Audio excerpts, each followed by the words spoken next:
Si Luka Doncic na ang first option sa opensa ng Lakers at pumapangalawa si Austin Reeves na mala all-star status na ang performance. Bakit naging third option na lang si LeBron James? Bago dumating si Luka Doncic sa Lakers, si LeBron James ang inaasahan na gumawa ng puntos at halos lahat ng panalo nila si LeBron ang naging dahilan.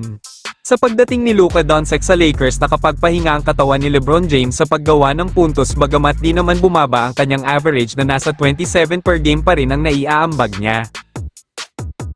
I understand that's my responsibility to anchor the defense and I'm happy to do that. Naniniwala si LeBron James na siya ang may responsibilidad sa depensa dahil mayroon na siyang mga kakampi na maasahan sa pagmondo ng opesa at paggawa ng play sa loob ng court.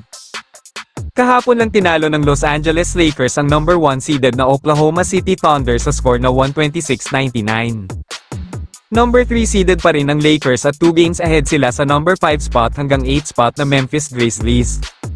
Kailangan maipanalo ng Lakers ang 4 na natitirang laro nila laban sa Oklahoma City Thunder, Dallas Mavericks, Houston Rockets at Portland Trail Blazers para makapasok sa top 4 at makapag-home court advantage sa playoffs.